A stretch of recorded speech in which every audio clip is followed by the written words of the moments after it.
The movie opens up with Katie, a violent and unstable ex-convict, being released from prison after serving a 14-year sentence for physical abuse. Despite such a long punishment, he's fueled by a burning desire for revenge against his former defense attorney, Sam Bowden. Katie believes that Sam intentionally hid crucial evidence during his trial, leading to his long imprisonment. Meanwhile, we are introduced to Sam, a successful financial lawyer, living a peaceful life with his wife Lee, their daughter Donnie, and their beloved dog. The family decides to have a fun night out by going to watch a movie together. By a twist of fate, Katie, who was just released, ends up sitting right in front of them, laughing uncontrollably and puffing on a cigarette. Sam tries to intervene, but Katie pays him no attention, completely ignoring him. Frustrated, Sam decides to move his family to different seats. After the movie, they all head to an ice cream shop for a sweet treat. To their surprise, when Sam goes to pay, he learns that someone else has already taken care of their bill. Intrigued, he looks around and sees Katie sitting in a car, seemingly responsible for the kind gesture. The following day, as Sam gets ready to leave for home, Katie unexpectedly approaches him and snatches the car keys. He then demands that Sam remember him. At first, the latter says that he doesn't recognize him, but Katie reveals their previous encounter at the movie theater, hinting that Sam actually knew who he was. With an air of mystery, Katie cryptically mentions that he will soon grasp the true meaning of blood and revenge. Confused, Sam seeks an explanation, but Katie walks away without saying another word. That night, Lee is awakened by a noise. When she peeks outside the window, she spots a figure sitting on their compound wall. Terrified, she wakes Sam up and tells him about the situation. Our protagonist quickly rushes outside, but the figure has already vanished. Following this, Lee inquires about the mysterious person, and Sam reveals that his name is Katie. He explains that he once handled Katie's case 15 years ago, but unfortunately lost. Katie was then sentenced to 15 years of imprisonment for his violent attacks on people. Sam admits that he remembers very little about the case, as it has been over 15 years since he was involved. The following day, before leaving for office, Sam warns Lee to be more cautious and aware due to Katie's disturbing presence. At work, he confides in his senior, explaining that Katie has been making his life miserable, as he appears to be targeting them. Here, the main plot of the movie is revealed.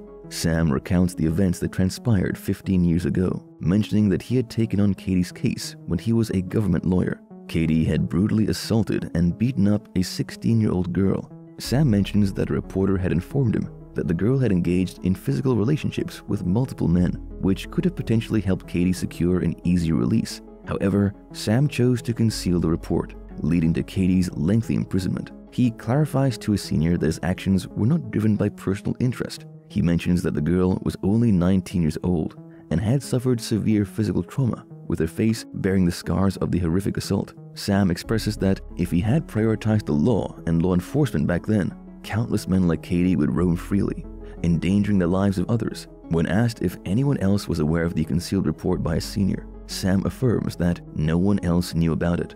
In the next scene, as he is wandering on the streets, Katie arrives at his car. Sam confronts him, questioning why he has been following him since he was only his lawyer, and tried his best to help him. In response, Katie explains that during his 15-year imprisonment, he dedicated himself to studying law as much as a qualified government lawyer would, and is well aware of what he did to him.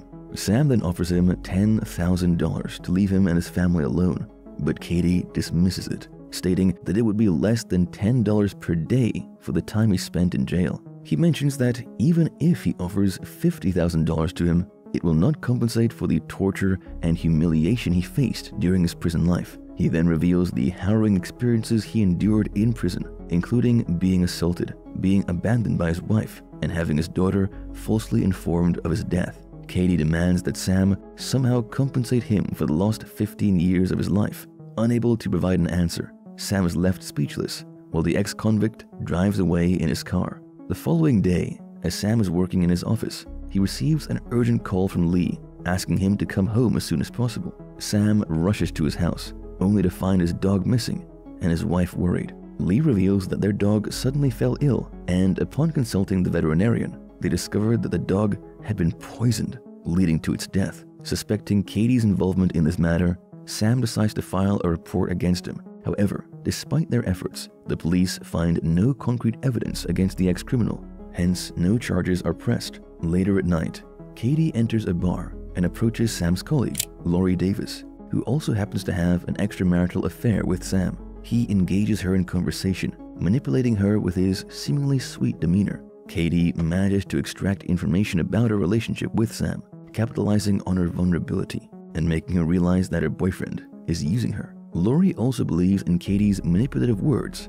and later, in an intoxicated state, takes him to her house. Taking full advantage of her state, he physically assaults her, injuring her badly. After a while, the neighbors hear the lady scream and call the cops. When Sam discovers what has happened, he rushes to the hospital and is shocked to see Lori lying on the hospital bed. Witnessing the extent of her injuries, Sam urges her to file a case against Katie, but she refuses, aware of the grueling process and invasive questioning that comes with these types of cases.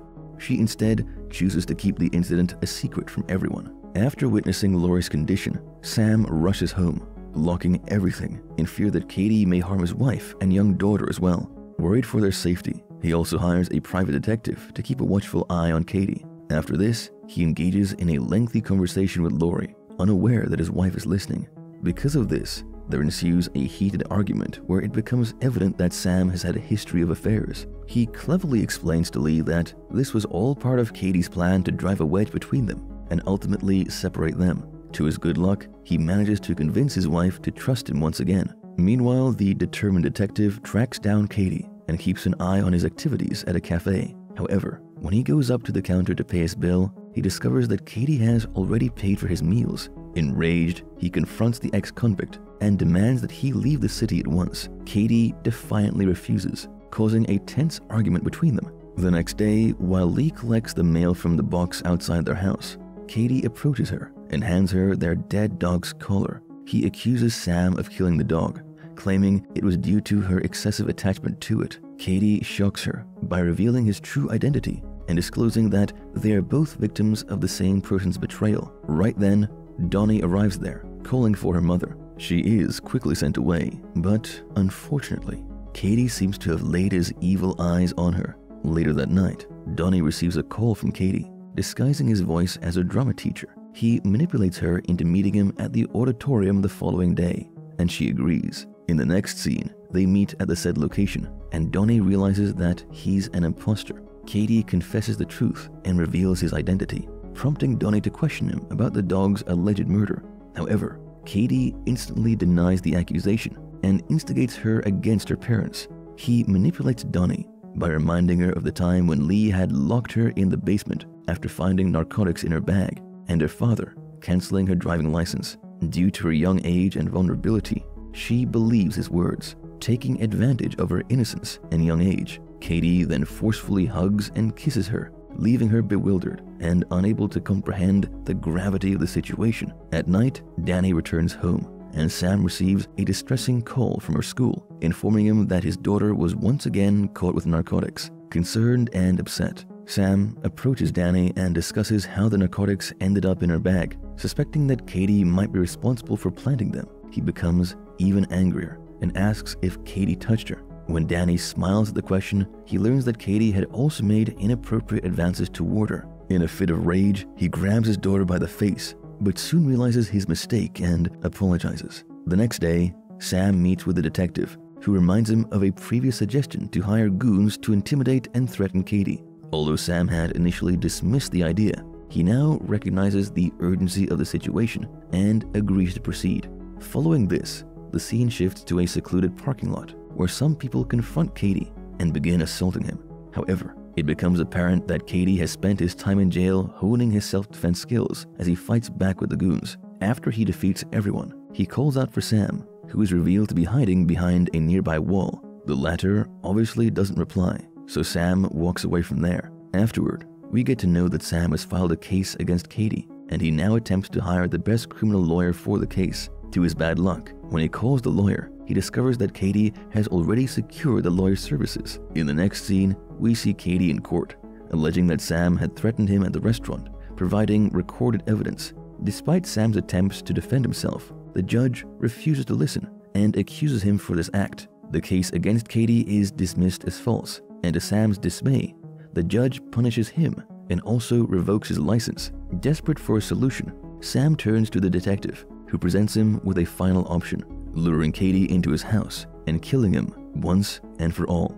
However, this plan requires Sam to make Katie believe that he is leaving the city. Reluctantly agreeing to the plan, Sam prepares for his departure with his family. But unbeknownst to him, Katie follows them to the airport, hoping to discover Sam's destination. He approaches the receptionist and tries to extract information about Sam's whereabouts, claiming to be his client and emphasizing the importance of the information. The receptionist is initially hesitant, but after a lot of insisting, she reveals that Sam has embarked on a 3-day trip outside the city. Later, the Bowden family arrives home, and Sam, hiding in the car, secretly enters the house and joins them. According to their plan, the detective is already present, waiting with a gun pointed at the door to shoot Katie when he shows up. However, despite waiting the entire day, the criminal doesn't arrive. The following day, Katie sneaks into the house and kills the maid. He then disguises himself in the maid's clothes and cleverly shoots the detective dead before quickly leaving the scene. Hearing the gunfire, Sam, Lee, and Donnie come downstairs, only to discover that Katie has murdered their housekeeper and the detective. Sam tries to pursue Katie with a gun, but Lee intervenes and stops him. The next day, they decide to leave the town and head to Cape Fear, where Sam owns a houseboat for his family. Unbeknownst to them, Katie also travels with them, hiding beneath their car. As they reach their destination, Sam boards the boat and sails off with his family. On the other hand, Katie, determined to pursue them, hires another boat and follows them. Later, as Sam's family is enjoying dinner, a storm breaks out, causing the boat to rock violently. Sam goes outside to investigate the situation, and using this opportunity, Katie ambushes him, strangling him and making him unconscious. Katie then binds his hands and proceeds toward the girls. He locks Danny in a locker, which contains an inflammable liquid, and then handcuffs Lee. After gaining consciousness, Sam pleads with Katie not to harm his family, but the latter instead beats him up. He then lights a cigar and continues listening to the poor man's apologies. Seeing an opportunity, Danny comes out of the closet and squeezes the flammable liquid into Katie's face, lighting it on fire. This causes him immense pain, and to protect himself, he jumps overboard into the water. Meanwhile, the boat becomes increasingly unstable because of the storm, so Sam rushes to the dashboard to steer it to safety. To everyone's dismay, Katie climbs back onto the boat and holds Sam at gunpoint. With his face disfigured by burns, he confronts Sam about why he didn't disclose about the 19-year-old girl's previous relationships, as it would have lowered his punishment significantly. In response, Sam acknowledges that he knew about it, but firmly states that it still gave Katie no right to assault her. Hearing this, the ex-convict beats up Sam and then orders the women to undress, but before they can proceed, the boat collides with a stone, causing Sam to be separated from Katie. Using this opportunity, the girls jump from the boat, and Sam manages to lock Katie's leg onto a pole. He then jumps into the water as well, leaving the criminal to die. In the last scene, we see Katie emitting strange sounds and behaving violently as the boat sinks, taking him down with it. Finally, Sam and his family are saved from the evil monster that had been pursuing and troubling them.